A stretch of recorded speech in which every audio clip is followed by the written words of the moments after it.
Hello children, myself Nisha Soni is back again with the revision of parts of the plant for class 3. So children, as you all know that a plant has two main parts, that is your root system and your shoot system.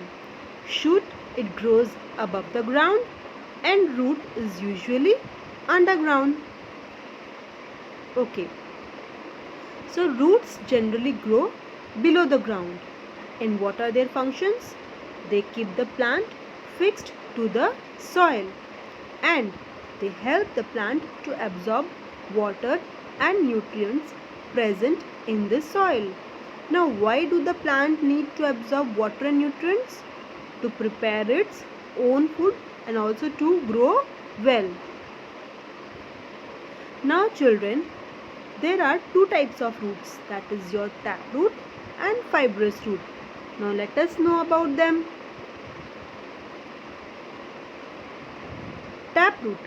Taproot is a thick root that grows deep inside the soil to absorb water and nutrient.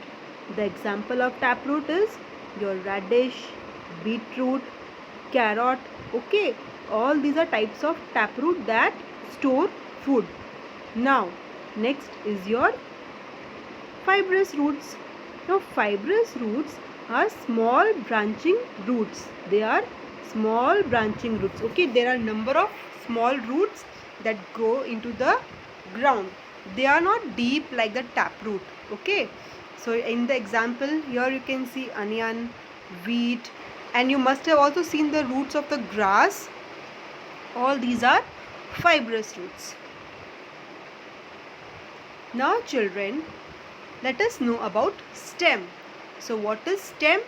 Stem is the main part of the shoot system and it grows above the ground. See children, the stem, it grows above the ground and it bears the leaves, fruits and flowers. Okay, and the function of stem is it helps the plant to stand upright. Okay, and also it helps in the transportation of water, nutrients that is absorbed by the roots to all the parts of the plant.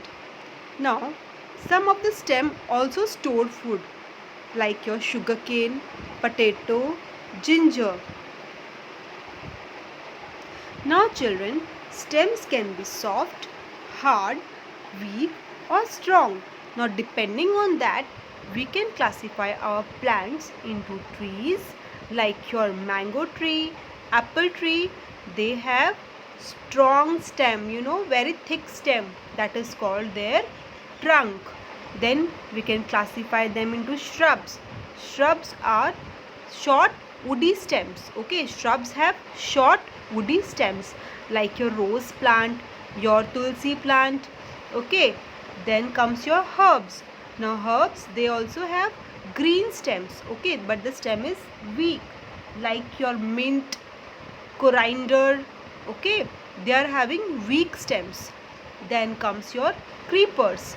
Now creepers, as the name suggests, they creep along the ground.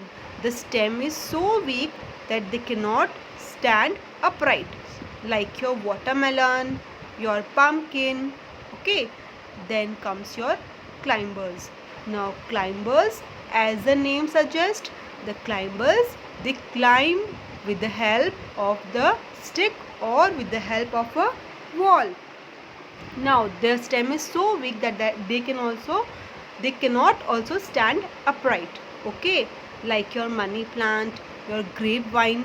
Okay children, now comes your leaves. Now green leaves are the food making factory of a plant. Green leaves contain chlorophyll. What is chlorophyll? Chlorophyll is a green pigment which helps the plant to absorb light. Do you know why light is important for the plant? Light is important for the plant because it helps the plant in making its own food. Yes, by the process of photosynthesis. So leaves are the site of food making process called photosynthesis, which uses light, water and air to make food. So children, photosynthesis is a process by which green leaves make their own food with the help of light, water and air. Now children, you can see here when the plants make their own food, so they need light, they need water from the soil and they also need air. Now they take in carbon dioxide from the air, okay, and what do they give out? They give out oxygen. So why oxygen is useful for us? Oxygen is very important for living things, as it is necessary for the all living beings to breathe, isn't it? Okay, so green plants are also called air purifiers because they take inside the carbon dioxide and give out oxygen. Now children, there are also some leaves that store food, like your spinach, lettuce, cabbage. Then from your kitchen also you can find coriander leaves, mint leaves. Okay, all these are leaves that store food and they also give a good flavor to the curry. Now children, the other parts of the plant are your flowers, fruits and seeds. Now flowers are the most beautiful part of the plant. There are some flowers which bear very nice fragrance or nice smell. Don't you like the smell of the rose flower, of jasmine flower, the marigold flower, isn't it? Now flowers also help the plant to reproduce or to grow into new plants. Most of the flowers, they become fruit. Yes children, the flowers becomes fruit and the fruits, what do they have? They have seeds within them, and with the help of seed, what will grow?